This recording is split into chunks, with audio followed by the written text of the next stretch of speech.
போதைப்பொருள் விவகாரத்தில் நடிகர் கிருஷ்ணாவிடம் நேற்று மதியம் 2 மணி முதல் தொடர்ந்து போலீசார் துருவி விசாரணை மேற்கொண்டு வரக்கூடிய நிலையில் கடந்த வருடம் ஆன்ஜியோ செய்திருப்பதற்கான மருத்துவ சான்றிதழை வழங்கியிருக்கிறார் நடிகர் கிருஷ்ணா.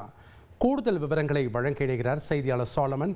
வணக்கம் சாலமன், இந்த விவகாரத்தினுடைய லேட்டஸ்ட் அப்டேட் என்ன, விவரங்களை பதிவு பண்ணுங்க. நடிகர் கிருஷ்ணாவிடம் 20 மணி நேரத்திற்கும் மேலாக போதைப் பொருள் வழக்கு சம்பந்தமாக 1000 விளக்கு காவல் நிலையத்தில் வைத்து போலீசார் விசாரணை மேற்கொண்டு வரக்கூடிய நிலையில அவர் பல்வேறு தகவல்களை விசாரணையில தெரிவித்திருக்கிறார்.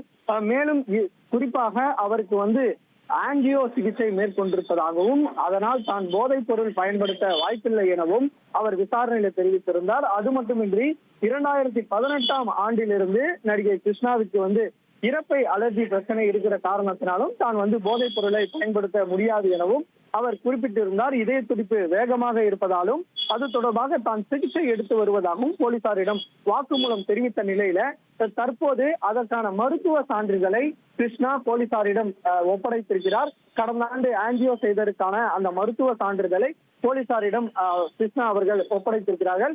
இருப்பினும் அவரிடம் பல்வேறு கட்ட விசாரணையில் ஈடுபட்டிருக்கிறார்கள். குறிப்பாக இது மட்டுமின்றி அவர் பயன்படுத்துவதாக கூறப்பட்ட நிலையில அவரது வீட்டிலையும் இந்த சோதனையானது நிகழ்த்தப்பட்டது. அவர் பயன்படுத்தக்கூடிய மருந்துகள் என்ன மாதிரியான டேப்லெட்ஸ்கள் பயன்படுத்துகிறார் உள்ளிட்ட ஆய்வுகளை மேற்கொண்டு அது தொடர்பாக அவர் இந்த பிரச்சனைக்காக தான் பயன்படுத்துகிறாரா உள்ளிட்ட விசாரணையை மேற்கொண்டு வருகின்றனர். அது மட்டுமின்றி சமூக வலைதள கணக்கு மூலமாகவும் அவர் யாரிடம் எல்லாம் தொடர்பு வைத்துள்ளார், பிரசாத் மற்றும் பிரதீப் யாரிடமாவது தொடர்புள்ளதா என்ற கோணங்கள்ல இந்த விசாரணையை போலீசார் நடத்தி வருகின்றனர். துணை ஆணையர் ஜெயச்சந்திரன் அவர்கள் தற்போது தீவிர விசாரணையில அவரிடம் துருவி விசாரணை நடத்தி வருகின்றனர்.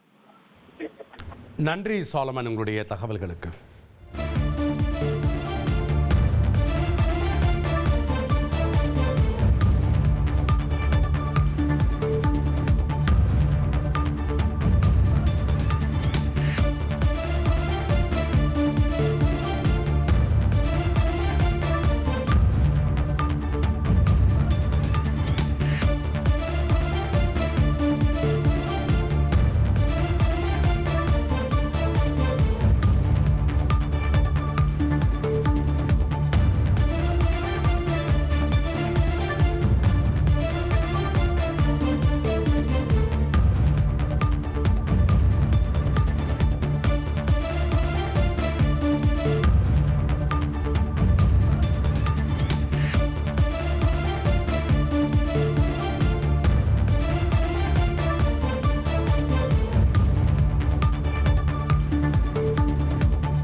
உங்கள் தந்தி ஒன் தொலைக்காட்சியில் கர்ணன் தினமும் மாலை 5 மணிக்கு காணத் தவறாதீர்கள்.